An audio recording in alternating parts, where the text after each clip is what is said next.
One of the nice little features on Android is the ability to schedule your messages. Whether it's messaging friends across time zones, sending work messages after hours, or sending out a happy birthday message in advance, this thing is really handy. Just go to Messages and type your message. Then tap the plus icon on the left and choose Schedule Send. There's a couple of presets, or you can choose a custom date and time. This works whether you're messaging another Android user or an iPhone user, and the recipient's carrier doesn't matter. The other person won't know that you scheduled your message. They'll see it like any other text message. When you schedule a message, the only thing to be aware of is that your phone needs to be powered on and connected at the time of the message. Once you've sent your message, you can still go back and edit or cancel the message before it sends.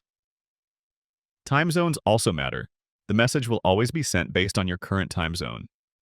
And that's how you schedule texts. Hit that like button if this helped, and subscribe to get quick access to more guides like this.